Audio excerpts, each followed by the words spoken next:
Hi everyone, welcome to the Orchid Shelf here in beautiful southern Italy in Naples. Today I present to you this very unique and precious orchid of mine that I got last year from a Italian orchid nursery called Caularthron. Excuse me the slight flickering of the video. The reason is that I would have to up my exposure a lot in order to make the camera actually capture the stunning beauty of this white flower.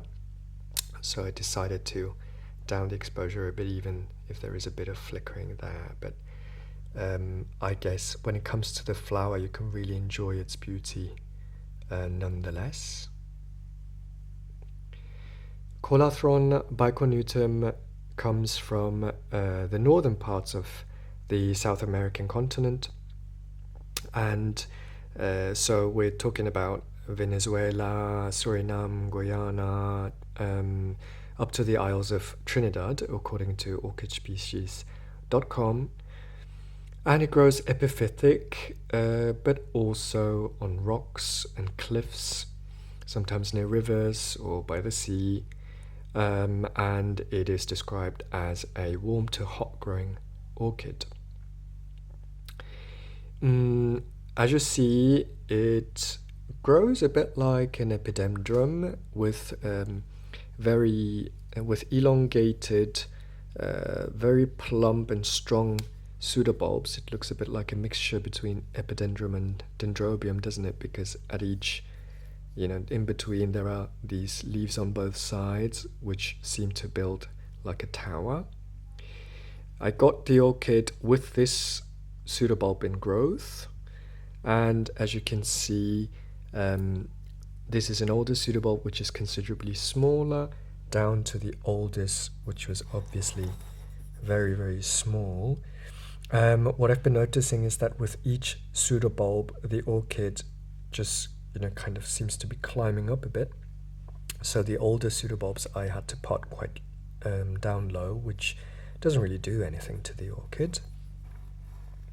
What I found really interesting is that in nature, they say there is like a hollow entrance spot at the base of those pseudobulb of the older ones, and somehow the orchid lives together with ants. I don't really know whether it's a symbiosis, but I find this fact very interesting. Maybe the ants will help protect the orchid against pests or something. I don't know. I don't know in what way it could be useful to the orchid. Maybe also the waste of the ants fertilizes the orchid or something. Anyways, I rarely heard of such a curiosity. Caularthronbicornutum is often used as a parent in many different hybrids. So, for example, you will see that some of the flower shape is recognizable in hybrids such as the Iwanagara apple blossom, a very complex hybrid with Caularthronbicornutum in the background. Or I believe even the Chantilly lace twinkle, a Cattleya hybrid, has some Caularthron parentage in it. Caularthronbicornutum is also known as Diacriumbicornutum, and bicornutum means two-horned, and I think it refers to the lip which has these two horns on the lip, or maybe it's even these two. Actually, yeah, it must be these two horns because clearly you see this fabulous lip on a white flower with these purplish spots which are very, very elegant, and then this yellowish tint on these horns. Yeah, maybe if you know more about the meaning of the name, just leave a comment. I heard a lot about the fragrance of this orchid, and I was really eagerly anticipating the bloom because I just got it. I think I got it last year or maybe the autumn of the year before in 2023. I don't remember. So I did my utmost to actually grow the pseudobulb as big as it can get. And this flower spike has been growing for ages for me. It kind of grew up to here and then it stopped growing, and then I thought it's going to abort the spike, but it just took a break. And then at some point, maybe when temperatures were high enough, I don't know, it just started growing again. And now you see these flowers opening one by one in a sequential fashion. Now, one more thing I wanted to tell you, because the flower spike takes such a long time to grow, I was a bit afraid towards the time that the flower was opening that the flower would be aborted, because as soon as it turns kind of, just before opening, this part of the spike that is connected to the spike stem, it gets very white, and with Phalaenopsis, a bud that gets this pale usually means that it's going to drop soon. So I was panicking a bit, but it seems to be normal for this orchid. So just be patient and keep caring for it the same way, and then you will see that one by one these beautiful, beautiful flowers open. I don't know whether you see it on the video, but the flowers also sparkle a bit in this artificial light. Now, the temperatures in my room, in winter they get down to 16, 17, 18 degrees. So 16 degrees is around 60 degrees Fahrenheit. So that's definitely down to intermediate coolish temperatures, which this orchid is usually not set to grow in, but it's been growing very well for me anyways. It grows under Barina T8 lights around 10 inches away. So I grow it like a Cattleya, but I don't worry too much about very high light levels. Last summer it was out on the balcony where the sun is really strong, even if I use a 50% shade cloth, and it did fine as well in the afternoon sunshine, sort of 50% doubled sunshine. So it seems to be quite flexible when it comes to light levels, but my orchid experienced only higher light levels, so I can't really tell you whether it's going to bloom under lower light levels as well. Yeah, I give it just constant light levels. There is not much variation across the year. There is maybe an hour variation because in summer I set my lights, my artificial lights, an hour longer than during the winter, but otherwise the conditions are fairly the same. When it comes to watering, I just keep it evenly moist. In my experience, this orchid loves a moist environment. So I read very often when they talk about Cattleya-like care that they say you have to dry out the orchid first before you water it in order to ensure a wet-dry cycle. But I actually grow my caularthronbicornutum like my Encyclias, so with high light but extremely high moisture, which means that I never let it dry out, and very often it just stays as wet as it looks here, and it just loves it. As you see, root growth is very, very vigorous, and because there is not much growth yet in the pot, obviously there are not that many roots filling the pot because there is still a lot of space to go. It might not seem that way, but actually I don't have any sphagnum moss inside the mixture. I just have a mix between I think fairly large pumice, lots of perlite and bark. That's my preferred mix because it's quite airy, but at the same time very, very moisture retentive. And I used to have sphagnum moss as a top dressing here to keep it a bit of moisture in, but I had a bit of low-grade sphagnum moss that I didn't know that it was that low grade, so it started decomposing very quickly and algae started accumulating, so I decided to replace it with bark and pumice.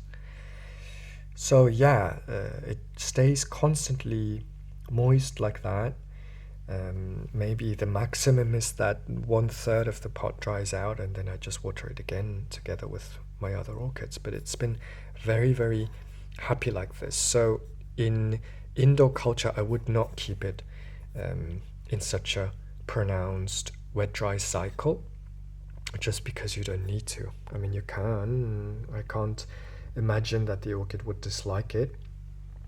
I watched a video by Olivier at the Orchid House in Fort Lauderdale in Florida, where it's much more humid and warm, and there he keeps it mounted. So if you keep an orchid mounted, then it will have a very pronounced wet-dry cycle, and his Caularthron has been blooming profusely.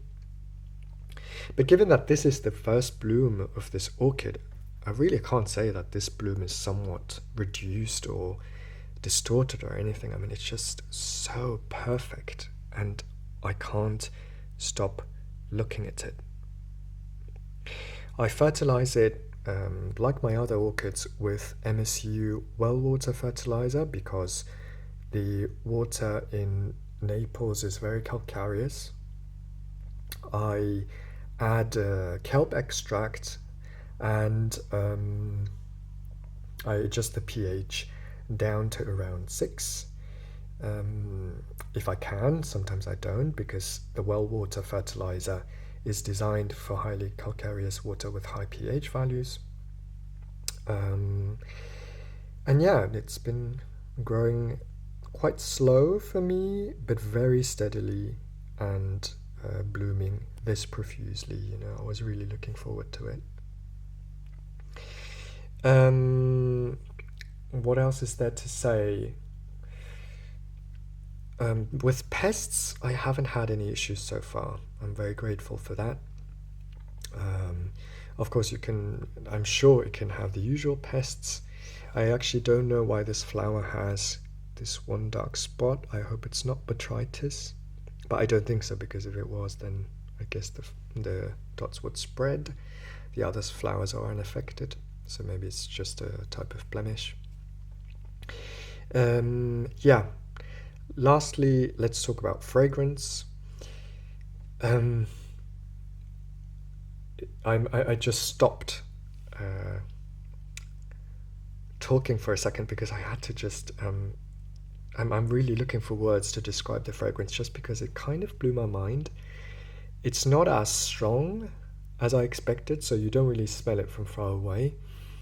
Mind you, it's just been 3 days since the flower opened. Just 2 are open, so maybe this will change over time, as it does with my Phalaenopsis schilleriana, who only emits a strong fragrance after a couple of weeks. But to be fair, I'm actually quite happy that the fragrance isn't perceivable from far away, just because it's undoubtedly lovely.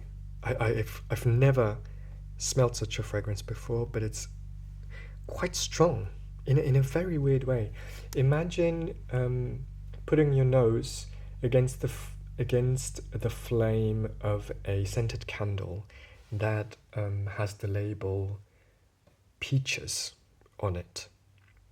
You know, this scented candle scent is very candy-like. It's very sweet, very roundish, so that the perfume will somehow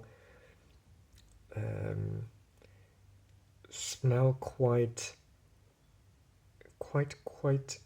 roundish, as though it's kind of circling inside your nose, which also comes from the fact that it's basically burning off that scent. So that's the closest that I can describe it. So a bit candy-like, like a scented peach candle. And I have to admit, unfortunately, I'm not a fan of sweetish scents.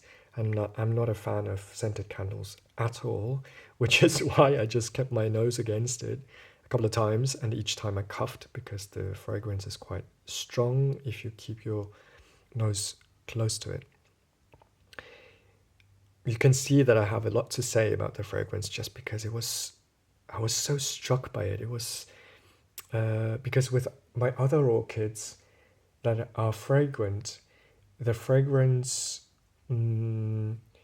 just envelops your nose very gently, and it feels very soothing. Whereas this one feels more like it just punches you in your nose as soon as you put your nose against the flower. So I was quite struck by my own reaction, I have to say.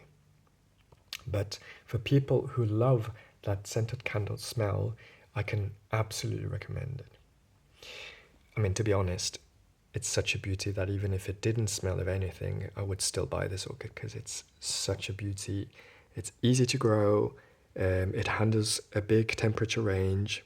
Mind you, in summer, it gets very, very hot in my room because I don't have air conditioning. So it gets past 30, 35 degrees Celsius in my room. So this orchid can handle a wide variety of conditions. And as long as you provide bright light and moist conditions, it will grow well, I believe. I can't wait for this orchid to actually continue growing and grow new pseudobulbs, but for now I will be enjoying these blooms, which are set to actually last quite a while, so I'm really looking forward to enjoying it every day. Anyways, I wish you all happy orchid growing as always, and I hope you feel inspired by this Caularthron bicornutum. Have a wonderful Sunday. Bye.